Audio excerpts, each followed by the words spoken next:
Come ride the little train that is rolling down the tracks to the junction. Forget about your cares, it is time to relax at the junction. Lots of curves, you bet, and even more when you get to the junction. Petticoat Junction. There's a little hotel called the Shady Rest at the junction. Petticoat Junction. It is run by Kate. Come and be her guest at the junction. Petticoat Junction. And that's Uncle Joe. He's a moving kind of slow at the junction. Petticoat Junction.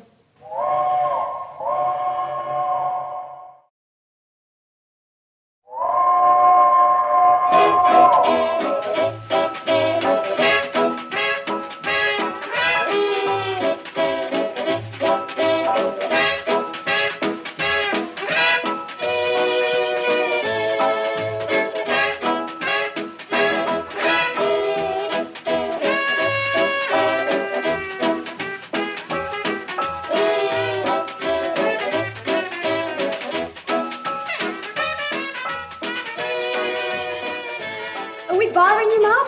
Oh, not a bit. I love working on the books with the record player going full blast with 4 teenage kangaroos dancing the Hooterville Hop. Well, we're just practicing for the dance next week. Well, come on, Mrs. Bradley, do the hop with us. Oh, not now, kids. I think I got it worked out. Let's see, 22 and 11, 34. Yep, there it is. Mom, 22 and 11 are 33, not 34. Yeah, but 34 makes the books balance. You gotta know when to leave well enough alone.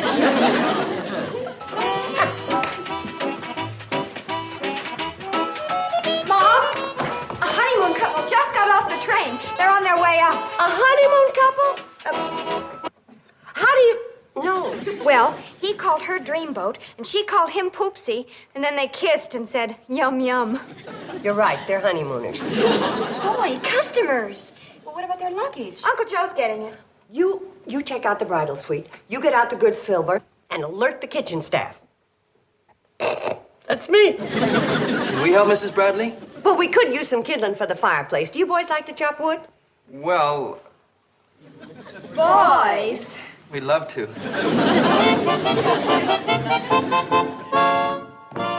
Greetings, folks, and welcome to the Shady Rest. Oh, Emily. Kate! Emily Hoskins! Oh, of all people! Oh, now it's Emily Mapes of all people. Kate, this is Avery, my husband. We are on our honeymoon. Betty, you were right. How do you do it?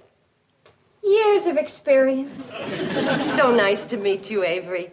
You Georgia peaches. You always did get the pick of the crop. Well, thank you. You know, Emily and I have been friends ever since she'd left the magnolia blossoms and honeysuckle country and moved here to go to school.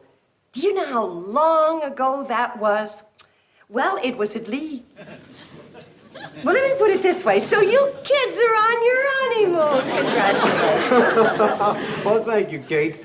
And I'll let you in on a little secret. Even at our age, marriage is exciting. The only problem is, now when I carry my bride over the threshold, I need help. Don't look at me, I only carry luggage. Well, darling, I'll go on upstairs and start to unpack. You and Kate must have a lot to talk about. About 20 years worth, darling. Oh, Kate, you don't know how wonderful it is to see you again after all these years. It's wonderful to see you too, Emily. Well, enough of the small talk. How did you meet him? How did he get you to fall for him? How did he get you to marry him? And how come it took you so long? Avery is quite a man, isn't he? Well, strictly from a spectator's point of view, I'd say yes. Now, tell me what happened. Oh, we met at a church social last year. He was a widower and I was a widow, and we were both lonely, and the first thing we knew, we were married. And you know something, Kate? It could happen to you, too. Me? No. I got children to raise, and I'm busy working 24 hours a day running this hotel. Besides, I think I'm too old to think about romance. I had children to raise, too, and I was busy myself running that dry goods store Warren left me. And if you tell anybody, I'll deny it, but I happen to be 7 months older than you. Oh, I never think about age, but you happen to be 8 months older. Anyhow, I don't think I'm as romantically inclined as you Southern belles. Okay, it has nothing to do with geography. It has to do with being a woman. Yeah, I know you mean well, Emily, but I know what's best for me, okay? Kate, I don't know what I'm going to do with you. Even in school, you were a stubborn young kid. Oh, I've changed plenty. Sure you have. Now you are a stubborn old kid. But I'm not giving up on you. If you remember, there was one kid in school that was even more stubborn than you. I remember. You. Right. Well, then why not? You were older.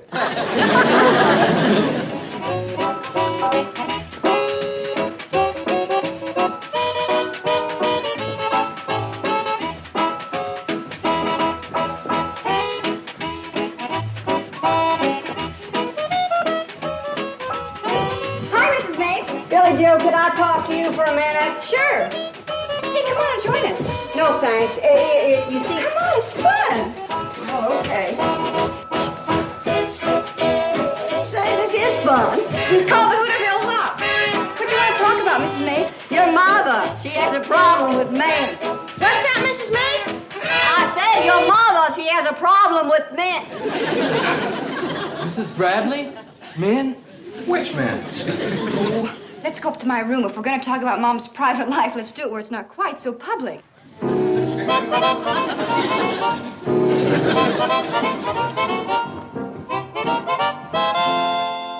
Mrs. Mapes, if Mom's unhappy, she sure doesn't act like it.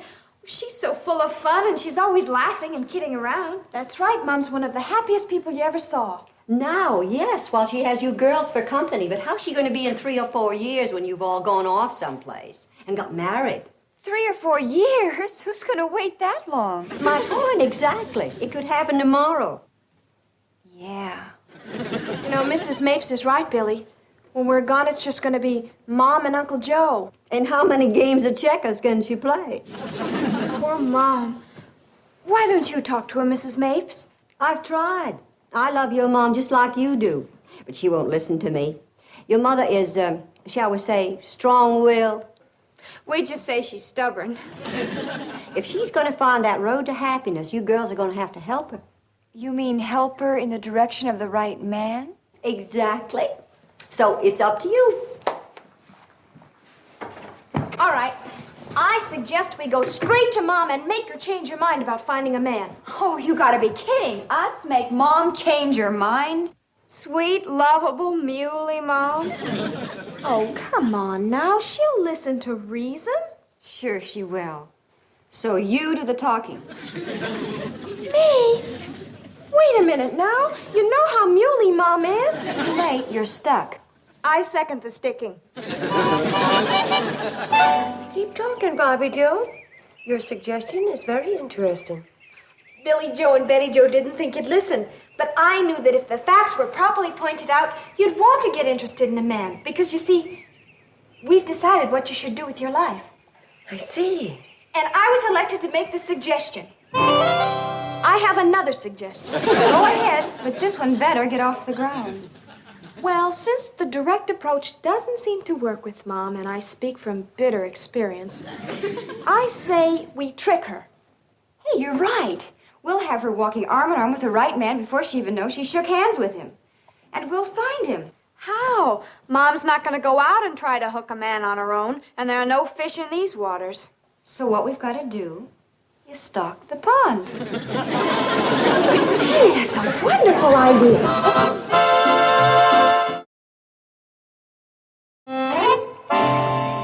I still say, why do we have to find eligible traveling salesmen when we have plenty of bachelors in our neck of the woods? Sure, except we went over the entire list, and every single one of them are either under 17 or over 70. Uncle Joe, have you heard the cannonball whistle yet? Not yet. What are you girls aiming to do? We're going to prove it takes 4 to make a marriage. 4? Sure, an available widow and 3 anxious daughters. Wait a minute. Do my ears deceive me? Are you girls trying to find a man for your mother? Sure, Uncle Joe. We've got to help her build a bright, happy future. What are you talking about? Your mother's the happiest woman in the world. Now, yes, But what's it going to be like for her when we're gone? That's no problem. We'll just play more checkers together. Oh, Uncle Joe, we know you'll try to make her happy, but she'll need more in her life than checkers. Okay, on weekends we'll play cribbage. The cannonball's here, come on! Sure! Goodbye, Uncle Joe, and when we get back, we'll be loaded with marriage bait. Wait, girls. Wait, what you're doing's dangerous. Wait. Crazy kids stirring up trouble. Bring some strange men around here. The first thing you know, one of them will take Kate walking in the moonlight and whisper sweet nothings in her ear. Low-down skunk like that's just after one thing. My job. Look, we've got to work fast. The cannonball's due in 5 minutes, and the salesmen are beginning to arrive. Ah, there's some likely-looking fish in that school. But they won't stop at the Shady Rest. On the weekend, all the salesmen like to go on through to Pixley. Sure, there's more to do there. I know, but at the Shady Rest, there's so much less to pay. Now then, this weekend only, all rates will be cut in half for attractive, middle-aged bachelors and widowers. That'll get them. But, Mom, I'd never stand for that. Well, she'll never know about it. We'll make up the difference ourselves. Now, how much have you got? $6. But I've been saving up for a permanent at the beauty shop. Well, what's more important, a new hairstyle or your mother's happiness? In the future, don't call me Curly. Well, here's my $10. And who wanted that adorable new green sweater anyhow? Oh, good. With this plus my $9, we can stake Mom to a nice wide selection. Come on.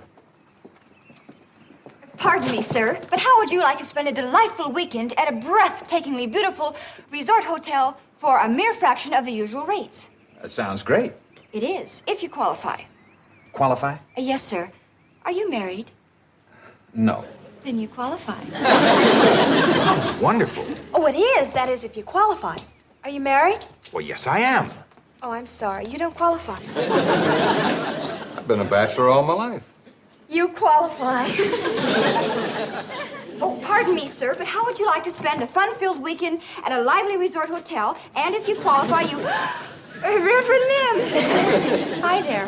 How's Mrs. Mims and all the little Mimses? Just fine, thank you, just fine. Billy Joe Bradley, what's all this about a fun-filled weekend at a resort hotel? Oh, nothing at all. I was just kidding around. Reverend, it was very nice talking to you, and I'm looking forward to hearing your sermon next week. Yes, that might be a good idea. Pardon me, sir, but how would you like to spend a fun-filled weekend at a breathtaking...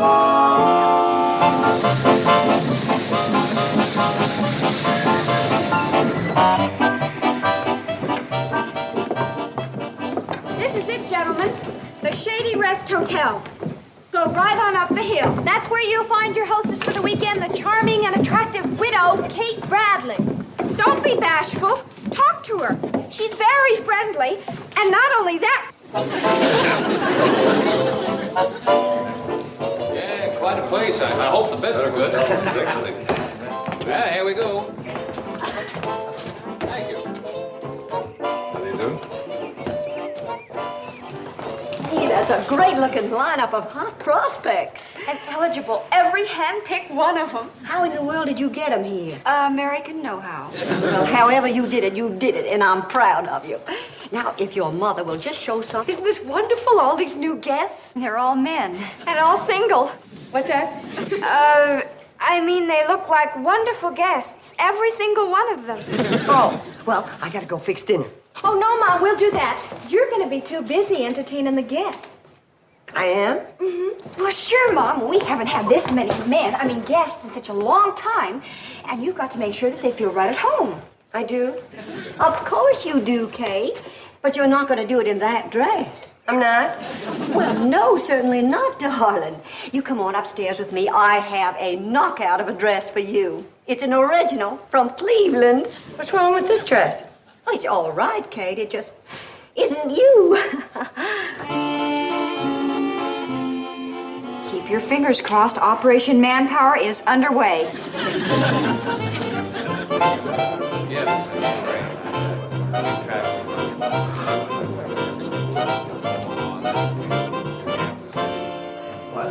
How does she look? All I can say is I'm glad I met Avery first. She's putting the finishing touches on now. She'll be right down. Well, good evening, Miss Bradley. You know, I got to admit you're right. This hotel is loaded with charm. Well, if you think the hotel is loaded with charm, wait till you see the lady who runs it.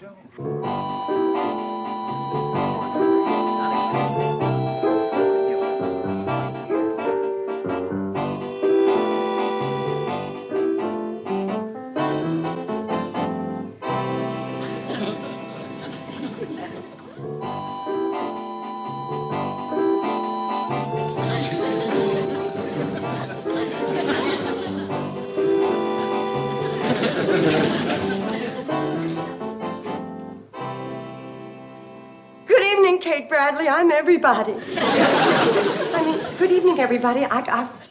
Well, you all know who you are. Kate, you look lovely. Lovely isn't the word for it. Oh, well, Right. The word is wow. oh, you're... Good evening, Mrs. Bradley. I'm Wilbur Spriggs. I'm in farm equipment. I'm Grover Woodstock. I'm in hay and grain. Well, I'm in luck to have such charming gentlemen as my weekend guests. My name's Tom Hartley, and it's a great pleasure to be the guest of such a charming lady. Thank you. Just look at Mom, Uncle Joe. Isn't it wonderful? Wonderful. Ridiculous. Flock of middle-aged roosters crowing over the only chick in the barnyard. Oh, Uncle Joe, let her enjoy herself. After all this time, her sociable instincts are beginning to show. You know, small wonder in that dress. Dinner is served. Come on and get it, everybody. May I escort you into dinner, Mrs. Bradley? Well, Now, just a minute. I thought I was to have the pleasure. Please, let's not overlook the delegate from the hay and grain business. well, gentlemen, I have an idea. Why don't we all go in together? Oh, well, that's all very good. Come on, Uncle Joe, let's go eat. Oh, you go ahead, Billy Joe. I ain't hungry. Get my appetite back in the morning when I get rid of them fortune-hunting vultures.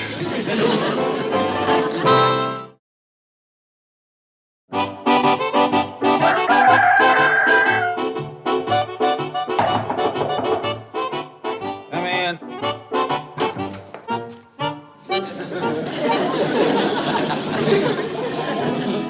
I'm a house detective, Bulldog Carson. Up here to put a stop to the carryings on you've been carrying on. What's that? Now listen, this is a respectable hotel.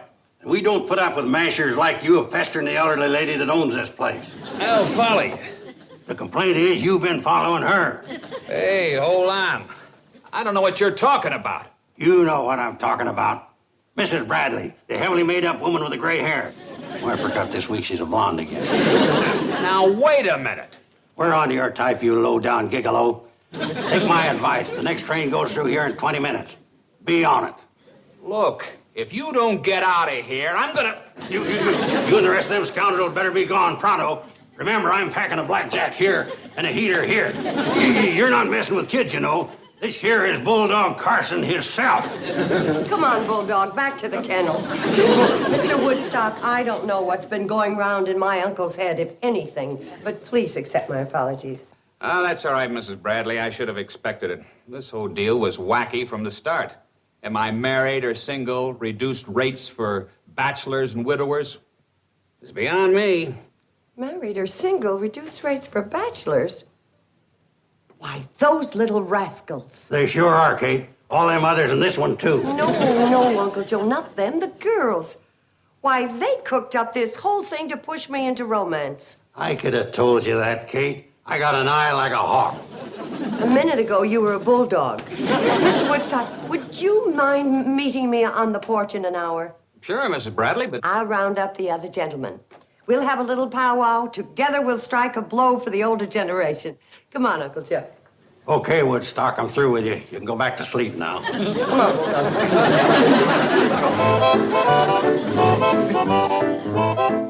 You ought to see what goes on in our house. I live with my sister and her teenage daughters, and they've been making all my important decisions for years.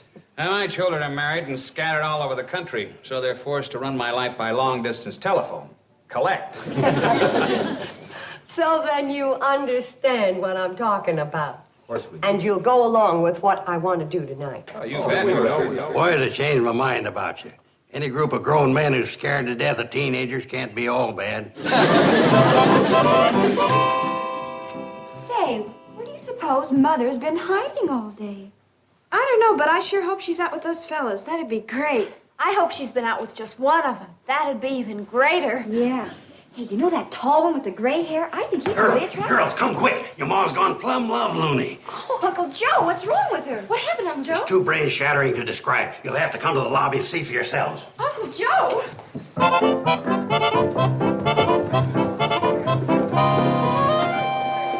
Well, Uncle Joe, what were you talking about? Mom isn't even here. Yes, where is she?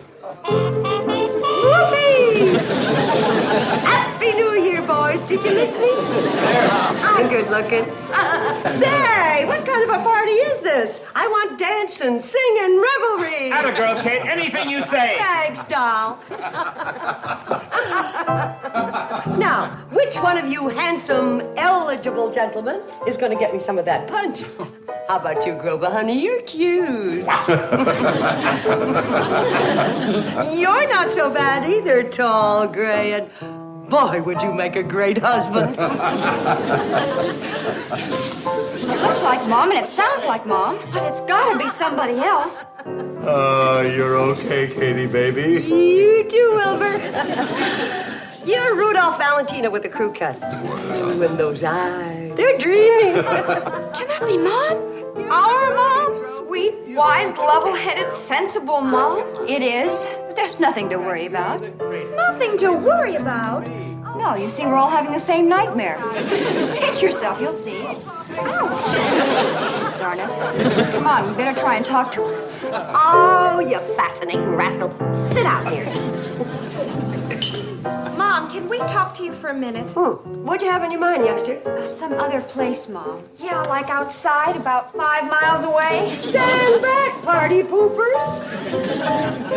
Let your mother enjoy herself. Please, Mother. You were right. This is the good life. You know, if I weren't having so much fun, I'd spank you for not having told me about it before. Come on, Tom. Start tickling those ivories. Loud and fast. You got it, Katie, baby. That's my kind of music, the Hooterville Hop. Come on, everybody, let's hop. Come on. Mom, please listen to us. Whoopee! Do the Hooterville Hop and hop all the way to Pixley. Moving, don't drag. That's it. Oh, you boys are good. Mom's not acting at all the way we planned. She sure is unfair. Girls, we've created a spruced-up, permanent-wave, glamorous Frankenstein. How am I doing, Grover? Great. The way your girls look now, they wouldn't try to tell you how to run your life if you got on your hands and knees and begged them. Oh, now you got it. Swing it. Come on, it's my turn. Come on. Oh, this is very Oh, good evening, Mr. Carson. Even Reverend Mims. What's all that noise in there? Well, Kate and me and some of the guests. Reverend Mims. Yes, I just happened to be in the neighborhood, and I thought I'd drop by and see how you're all getting along. Oh, well, we're just getting along fine. Nice of you to ask. Well, be seeing you around. Good night. Katie, you're the greatest. Whoopee! Come on, fellas, let's make this place jump. Mr. Carson, just what is going on in there? Would you believe it if I told you Kate and the guests were rehearsing for the Hooterville Barbershop Quartet contest? No. I didn't think so. Would you believe it if I told you? Mr. Carson, your niece is one of the best liked and most respected women in this community. Now, if there's something wrong in there, I want to help.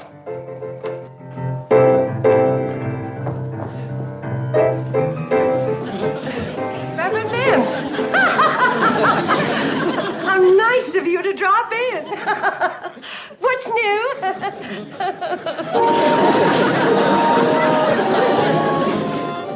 I'm glad you're so understanding, Reverend Mims, but I guess a man in your work must run into this sort of thing fairly often. Fairly often, every day. I've got 4 teenagers of my own. It all worked out great. The girls know once and for all that Kate ain't interested in finding a man, right, Kate? Wrong. I'll be interested when the right man comes along, but I'm going to do my own finding. Well, tell me, Mrs. Bradley, do you think your trick worked? Will your girls stop trying to run your life? Oh, sure. It cost me a crick in the back and blisters on my feet, but they're going to leave me alone from now on. Yeah, they're cured all right. You can take my word for it. Mom, if you're going to stand out here like this, you need a sweater. I'm fine. Mom, please, put it on. I'm fine. Mom, now, put that sweater on. You're gonna... Girls, I think I'm old enough to know when I need a sweater.